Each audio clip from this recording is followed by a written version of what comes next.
Just those that are leaving, please do so quickly and quietly. Order. Order, order. Margaret Ritchie to move the motion.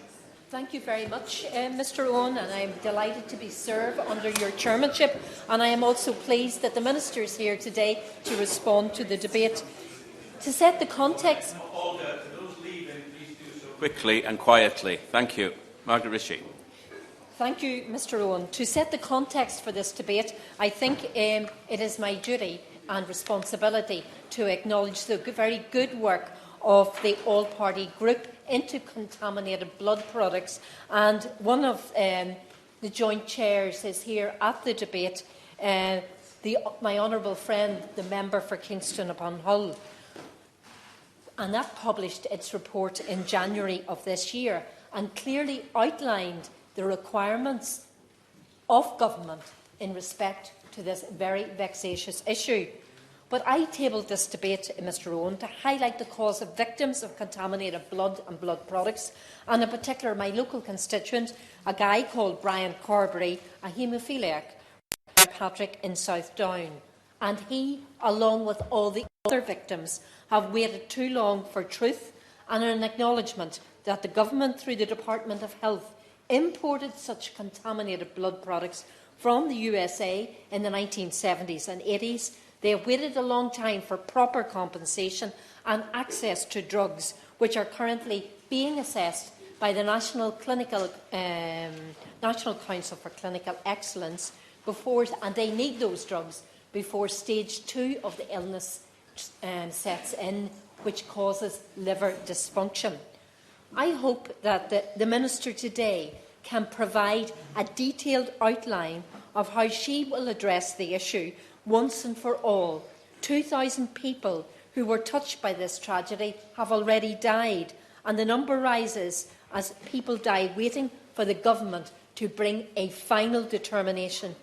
And I'm urging the Minister today to bring this prolonged delay to an abrupt close with a programme of action, including a commencement date for the consultation, which was announced back on the 17th of July, and those monies to help those who have endured endless pain, suffering and anxiety for so many years. In the 70s and 80s, around 7,500 people were infected with hepatitis C or HIV as a result of treatment with blood products provided by the NHS. Many of these people were being treated for haemophilia.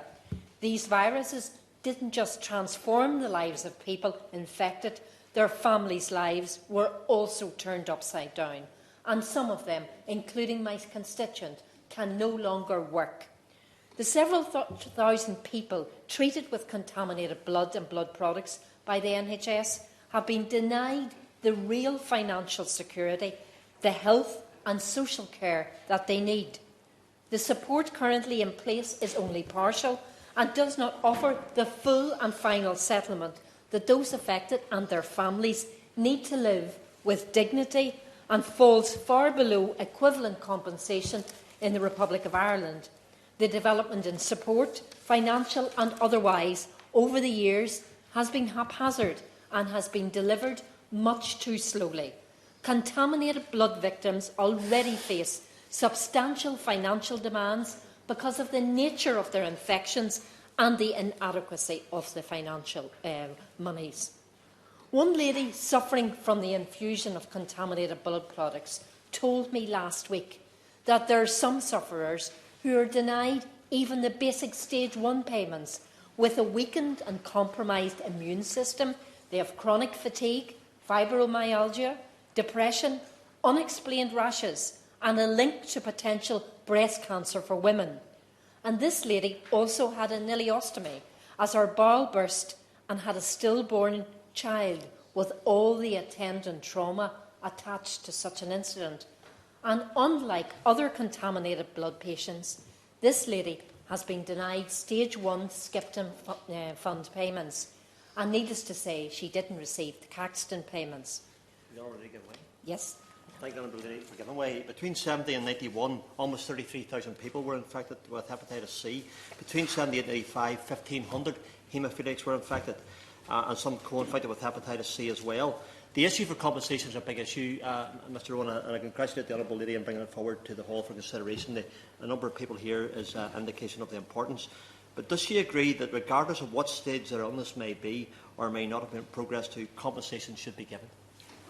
And could I thank the Honourable Member for Strangford for his very helpful intervention. I think that is the case that I'm trying to make, that there needs to be a full and final end to this with a good story for the people in terms of compensation, but also in terms of proper access to the right drugs that will help them and ease their journey. The Prime Minister in the Commons on the 25th of March pledged to help these people more after the publication of the Penrose report, promising that it would be done if he was re-elected. However, he was re-elected. That inquiry, which scrutinised events between 1974 and 1991, has also been branded as failing to get to the truth by Professor Cash, who is a former president of the Royal College of Physicians and former director of the Transfusion Service. Quite happy to give way.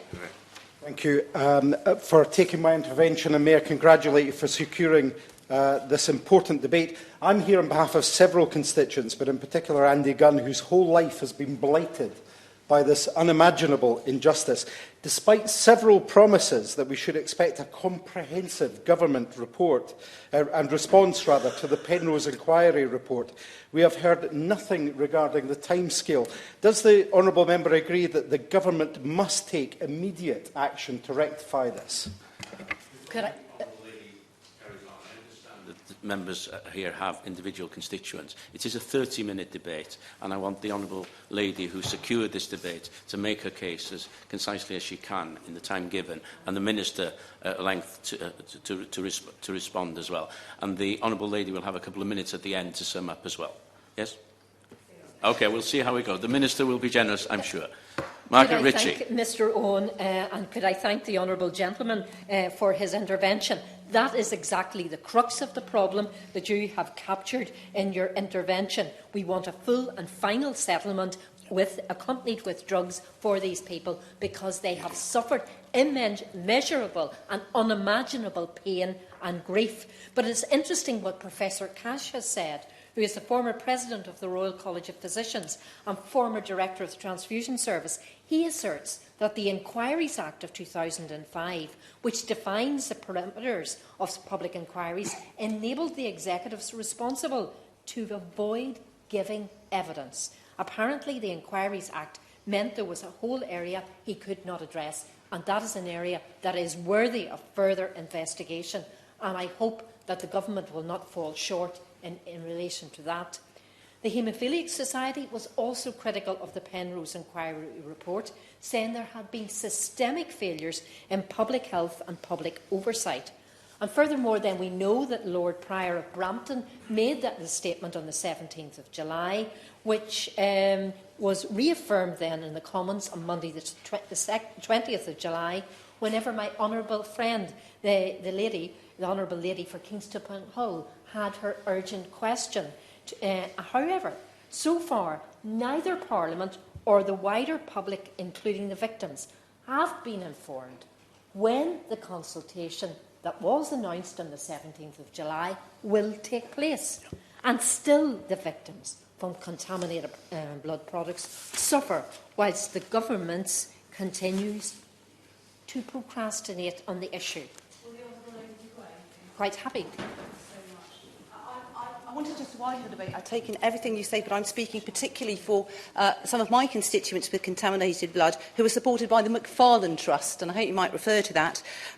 They're reporting it's not working and it should be dissolved, and they too want a final settlement so they can live out their lives in peace. It's just one small group of people. It's the least we can do so that they can finish their lives, that they were blighted unexpectedly, and I would very much like you to refer to it. Thank you. Could I thank the Honourable Lady for her very helpful intervention. The bottom line is none of these trusts worked or provided adequate help or succour for those who have suffered immeasurably as a result of this. The bottom line is these people do need an acknowledgement of liability, and they need a sum of money that will enable them to live independently and with dignity. and this should be supplemented with ongoing payments to recompense them for years of lost income and for the physical and emotional trauma that the contraction of these viruses has caused.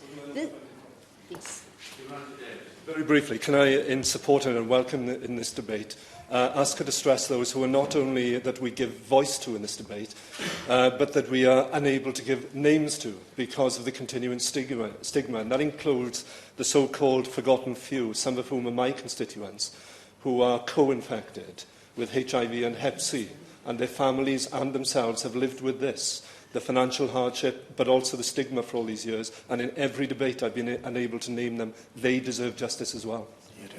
Margaret Ritchie. Could I thank the honourable gentleman, Mr Owen, for his helpful intervention, because again, that intervention characterises the real emotional trauma and pain that these people who have contaminated blood products have had to endure for many, many years, with a level of uncertainty, and that needs to be addressed as well. And the only people and the only body that can address the problems endured by these people is government itself. There is also a concern that the compensation that will ensue following the completion of the consultation could come out directly out of the Department of Health funds. Anybody who suffers from contaminated blood products does not want anybody else who has any other type of illness to suffer from lack of resources. Funding should be dedicated out of the government's contingency funds for people who suffer from this particular ailment, because it is special and it is dedicated. I'm unconscious of the fact, Mr Chair, that others and the Minister might want to make a contribution. And, yes. And one of the families affected in my constituency are here today. And, I mean, does she agree with me that in framing compensation, it's important not just to look at the pain, suffering and misery that's already occurred, but also the future needs of those concerned? Could I thank the honourable gentleman, Mr Owen, for his intervention? And that is absolutely right, because their future lives have to be taken into account, and we have to think of those people who will contract this virus at a later stage. So the actual project planning of government in relation to this in terms of resources and in terms of medicine availability and approval has to be considered as well. Thank you so much. I'm so pleased, Chairman, that we've managed to secure this debate, and well done to our friend for that. Would she agree that the situation is intensely difficult for families due to the lack of transparency over the years in this particular? Could I thank the Honourable Lady, Mr Owen, for her intervention. And she has again captured the anxiety, the trauma and the need for government compassion in relation to this. And I suppose, Mr Owen, to bring this to some conclusion, if I could capture the principal points, we do need, those of us in this debate, the commencement date of the consultation. It was supposed to be the autumn. We're now in the autumn. We haven't heard that. That was announced on the 17th of July. We need government to detail how the 25 million will be spent and whether the various trusts will be dissolved and a lump sum made available, whether the government will make an acknowledgement of liability and provide ongoing payments for victims and for the families who have been left with nothing following the death of a family member who contracted viruses as a result of contaminated blood products.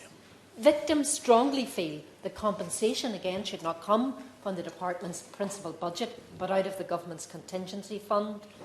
Victims must have access to proper medicine, and drugs are required to be prescribed at stage 1 of the illness and before the onset of stage 2 to prevent that liver dysfunction. And in a parliamentary answer last week, the Minister said that the Penrose report, together with over 5,000 documents for the period 1970 to 1985, have already been published by the Government, and the Government has also committed to releasing all additional documents from 1986 to 1995 later this summer. When is later this summer? When will those documents be released? Because the other issue that all of these people who are in such terrible suffering require is truth from the government.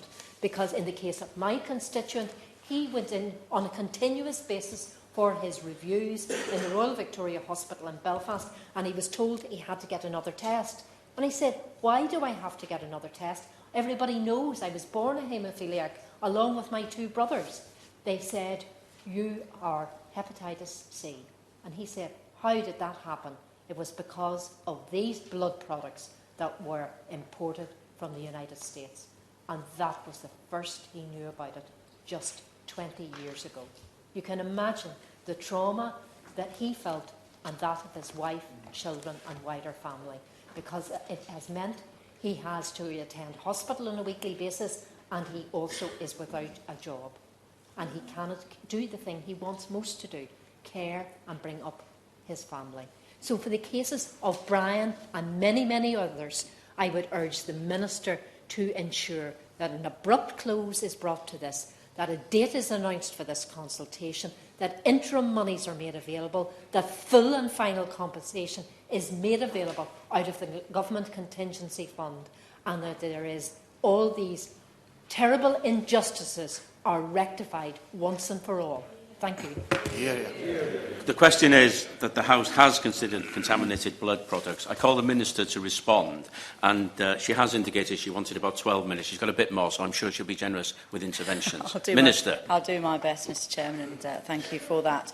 And can I congratulate the Honourable Member for South Down on securing this debate on contaminated blood products. She is a consistent champion on this issue, and I recognise so many other colleagues in the chamber today who have also done so much important work on this very, very difficult and tragic topic over many years. As the Honourable Member introducing the debate said, during the 70s, 80s and early 90s, so many individuals were tragically infected with hepatitis C, HIV or both infections from NHS-supplied blood or blood products. Before effective donor screening tests were introduced, many people to this day continue to be affected by this grievous outcome of the treatment at the time. So it is right that the matter is given our attention and our collaborative consideration. And I hope, at least, although I know before I start that I can't satisfy all the points that the Honourable Lady has made, I hope that I can at least give the House the very keen sense of how much I share their desire to move this towards a better outcome and conclusion. Yes, all right. I'm so sorry to delay the Minister. I just wondered if she could also plan to address the subject of drugs, and if she could, put a rocket up nice to get that part of the business in order. I do intend to touch on the new treatments, because obviously that is one of the aspects of the landscape in this policy area that has changed profoundly and for the better in recent years. So I will touch on that, but always happy to follow up further with colleagues. I know how much interest is. That's why there are so many members here today in the chamber, and I know that many members, as I have as a constituency MP, have heard from constituents of the significant and devastating impact that this tragic matter has had on their lives. And of course, successive governments of all complexions have looked at and wrestled with this difficult issue. I've also spoken directly with affected individuals and families myself. I read many letters. I read every single letter that is sent to me, and there are many, as members know, detailing the concerns and frustrations that people have with the current schemes of support and the situation in general. I would like to assure members that the matter of infected blood and reform of the payment schemes continues to be a priority for me. I meet regularly with my officials in Department of Health, including over the summer, in order to maintain progress towards a better outcome. As indicated in the statement before recess, the urgent question rather before recess, the Government is considering the provision of future financial assistance and other support for those affected within the context of the spending review, and in a way that is sustainable for the future, and it does need to be sustainable. In order to help develop and shape the structure of any new scheme, we will be consulting. Members know that. We've said that before. I appreciate the frustration. Indeed, I share the frustration that we haven't been able to move to publish a date. I can't give members a date today, but we are still intending to consult as soon as possible.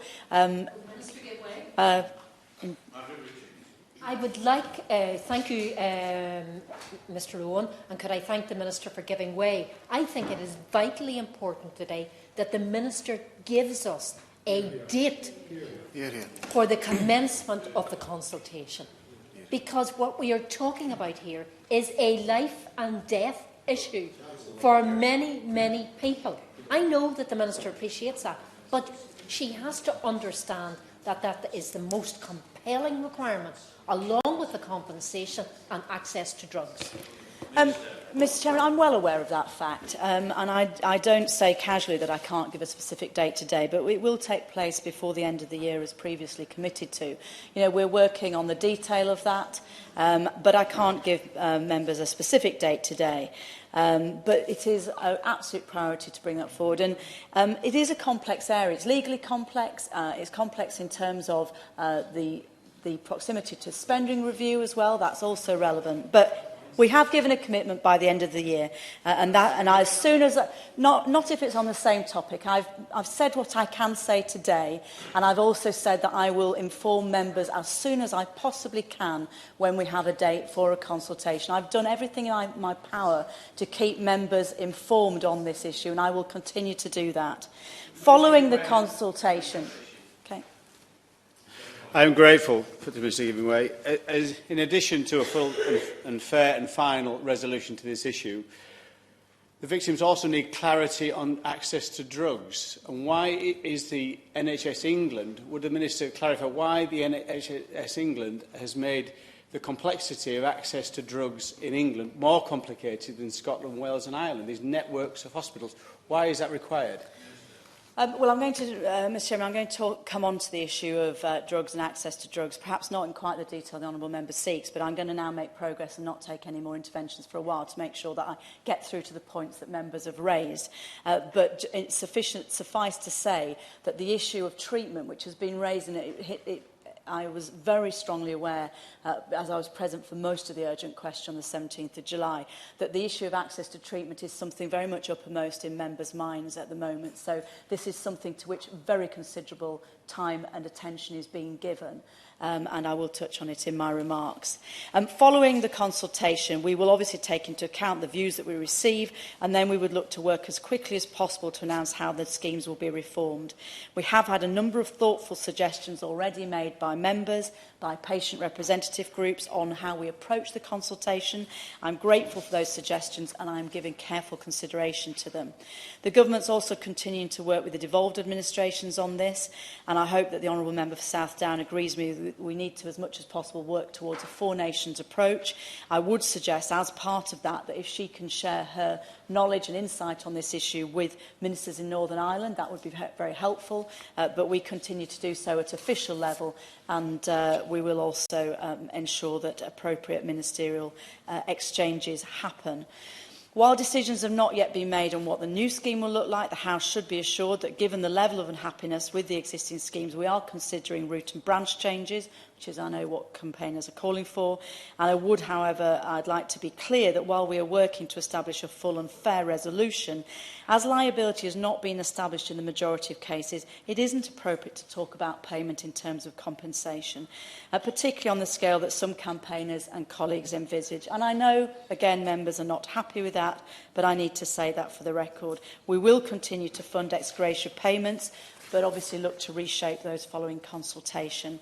It is my hope that pending decisions after the consultation, transition to a new scheme can begin from April 2016. While many individuals feel very frustrated at the expected timescale for scheme reform, it is important we take the time to get these things right, because we need changes that are suitable and lasting. This includes identifying all the complexities involved in making changes to a system of support like this, and of course, in due course, considering consultation responses. As colleagues have mentioned, in March of this year, the Prime Minister announced that up to £25 million would be allocated to support transition to a reform scheme. As we previously stated, I can confirm that we do not intend to use this for the administrative costs that might be associated with reform of the existing schemes. We expect to announce our plans for that money once we've got a better understanding of what the wider scheme reform might comprise. If it is necessary to roll that money forward into the next financial year, we will do so.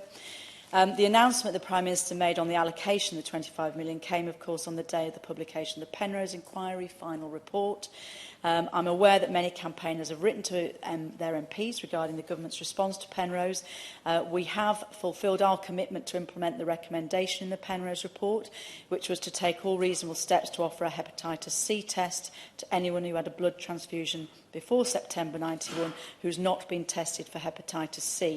And we've done that through reminding GPs, nurses and other clinical staff of this matter, along with NHS guidance to offer a hep C test to those who may be at risk. And I can give members details if they're interested in how we've done that. Those reminders will act to ensure that awareness of this matter is significantly increased across England, and of course look to identify anyone who may have been infected with hepatitis C and is currently unaware. The House should, however, be reassured that those look-back exercises took place in 1991 and 1995 to try and identify those individuals, so I wouldn't expect that this recent action would result in significantly increased uptake in hepatitis C testing because of the work already previously undertaken. Very briefly. I'd like to thank the Minister for giving way. Can I please refer her to the APPG report for contaminated blood and haemophilia, which, along with my colleague, Member of Parliament for Hull North, was extremely comprehensive, and we heard from many hundreds of the victims of this in how to reform these trusts and funds. And will she also make a commitment here as well that when she has some timeline details, she will come to the floor of the House of Commons, make a ministerial statement so that members will be able to question her moving forward? Well, I've done my best to ensure the House has been kept informed at all times, and to also individual members. And I've had a number of individual member meetings. I will touch on that again. But of course, I will look to keep the House informed on all important timelines as we have to date. And of course, the all-party group, he rightly refers to it, a comprehensive report, which of course has informed our thinking. But there has never been a public consultation on any aspect of scheme reform. No government has done that before. So this would be the first time that any formal public consultation had been undertaken.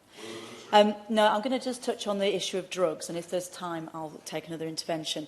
Obviously, many honourable members are aware this new generation of very promising drug treatments is emerging that does have the potential to offer an effective cure for many patients with hepatitis C. NICE has issued guidance recommending 2 of these drugs earlier this year, and those are now routinely available on the NHS for eligible patients. NICE is developing guidance on 3 further treatments and has recently consulted on draft guidance. NHS England announced in June that it's made £190 million available this year so that patients with confirmed cirrhosis from hepatitis C are able to benefit from these new treatment options. And I have previously in debates offered advice to members about how to ensure constituents who are worried they're not getting access to those and yet they meet those clinical guidelines. I have offered advice about how to make sure that happens. In particular, it's really important that patients talk to their hepatologist on this issue. We estimate that around 550 individuals infected with hepatitis C through historic treatment with NHS-supplied blood and blood products are now able to access these new treatments under the NHS's interim commissioning policies. As committed to by the Secretary of State on the 25th of March earlier this year, the Department of Health is continuing to work to bring transparency to the matter of infected blood. The documents covering the period from 1970 to 1985 have been published in line with the Freedom of Information Act 2000 and are available on the National Archives website.